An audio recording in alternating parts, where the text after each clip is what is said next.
My previous video, I posited a thought experiment whereby people would imagine what it would be like to actually fall for the charisma of someone whom they have sort of, in a visceral kind of sense, come to hate, or at least come to believe themselves to be sort of invulnerable from, or something along those lines. Someone whom you simply believe that you have to protect yourself against. And I posited a thought experiment whereby one's protections that you thought were strong, i.e. your sense of moral purpose, were weakened by other things, i.e. charisma or falling under someone else's charm, that kind of thing.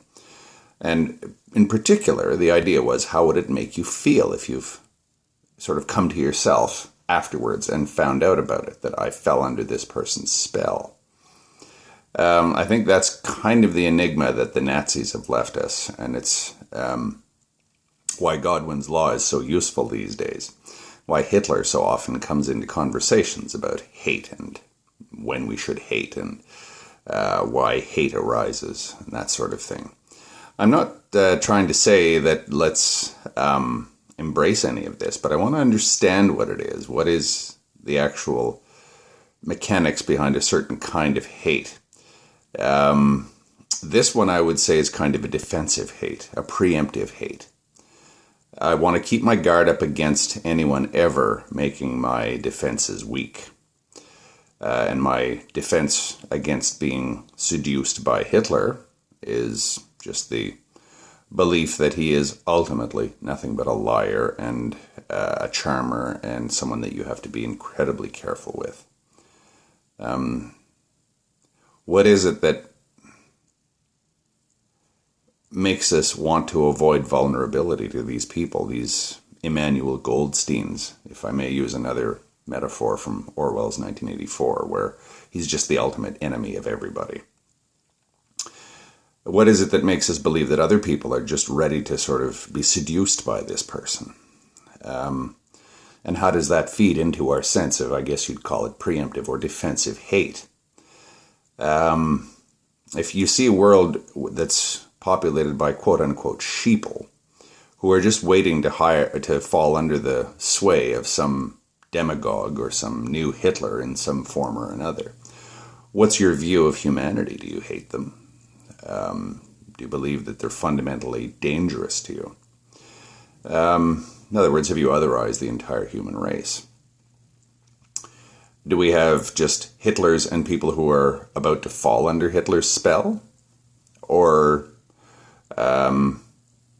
do we have a situation in which it is just very clear that there is a clear line between good people and bad people, and we have to hate the bad people? Now, the interesting thing about that is, if we say, okay, we just have to hate the bad people, we're saying that Hitler kind of had the right idea, but he just did it to the wrong people, type thing.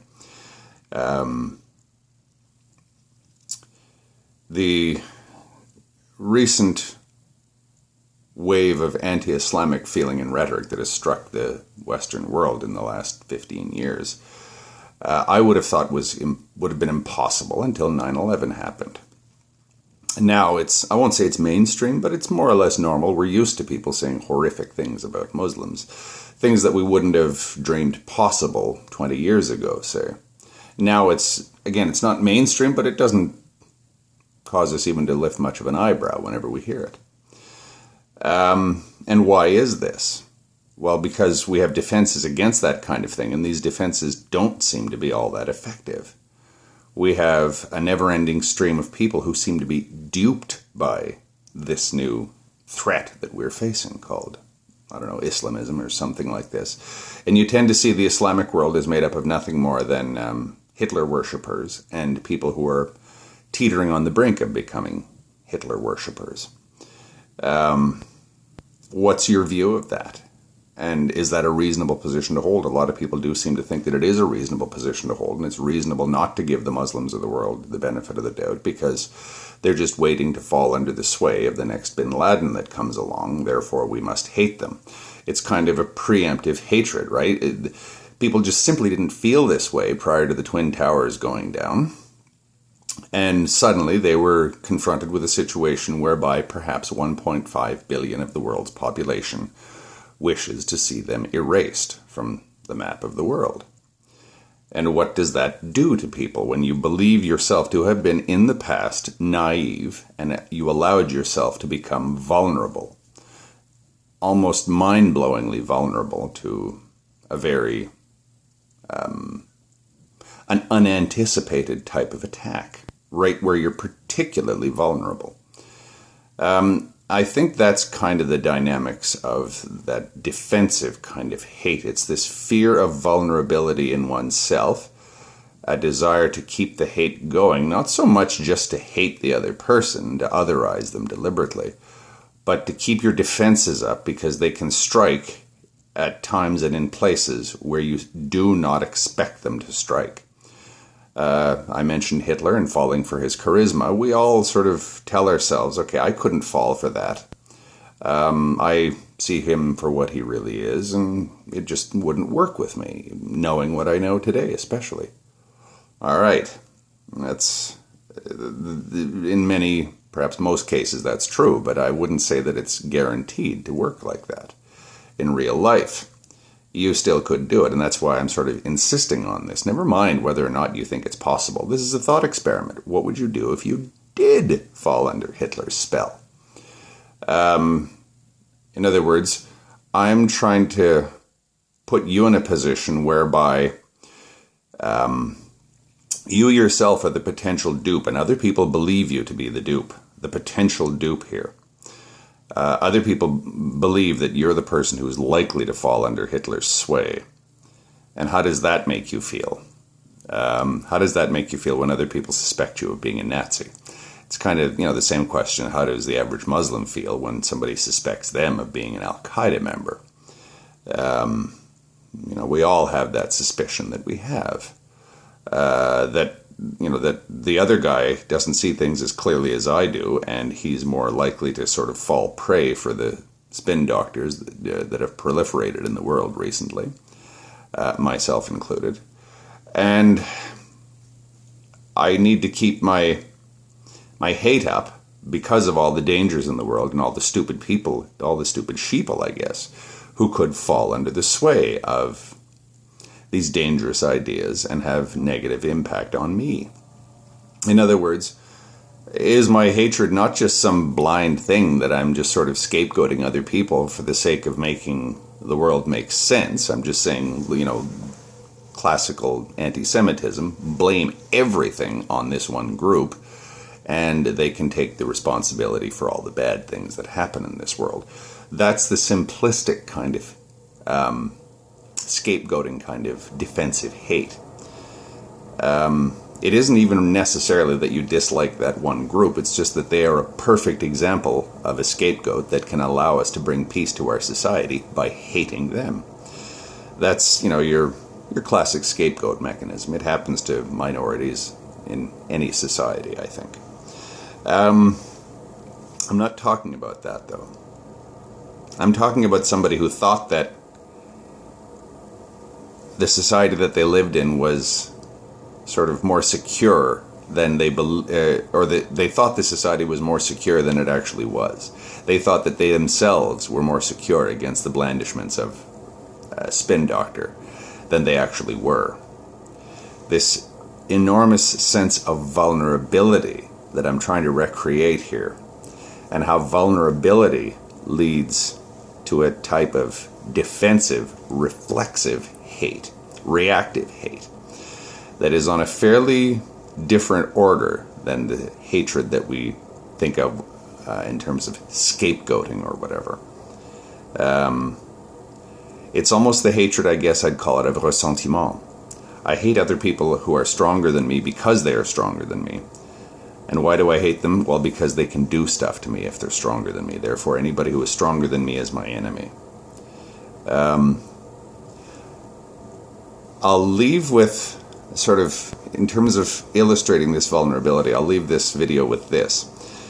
There were several scenes in the movie Schindler's List whereby extremely vulnerable people attempted to almost increase their vulnerability as a means of defending themselves against those who were persecuting them. You saw the guy in the machine shop, the 50-something guy with the hat and the gray hair, who was making door hinges. The couple of SS officers came by and looked at what he was doing and asked him to explain what he was doing, and they didn't like what he was doing. So they said, well, let's kill him.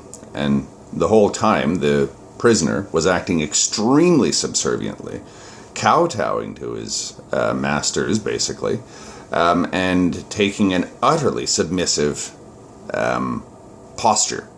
Didn't work. They were still going to kill him. They would have killed him if their gun hadn't jammed.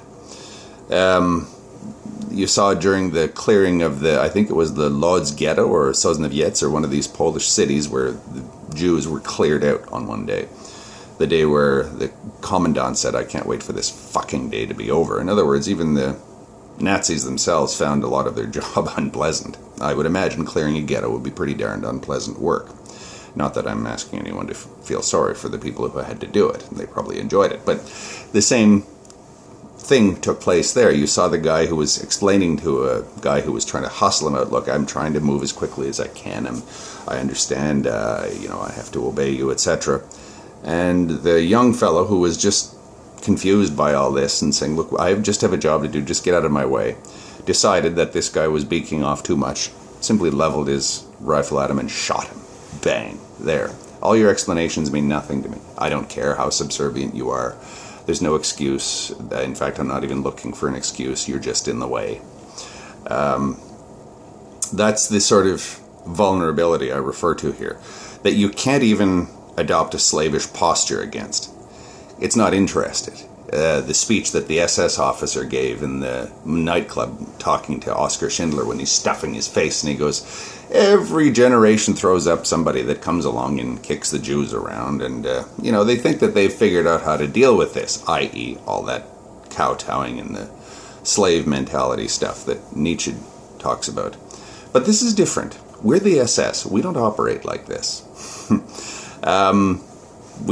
We're not impressed by people that grovel at our feet. We don't want people to grovel at our feet. Certainly not Jews. We don't respect people who are subservient. We only respect people who are as strong as we are. We're not interested in someone not challenging us. It's just, sorry, you don't fit into our new view of things, and we're going to delete you from society. There were no defenses against the Nazis. There were no defenses that Jewish people, as the people in the line of fire behind the 8-ball, that these people could avail of themselves of to deal with this. They were in the ultimate dynamic of utter vulnerability.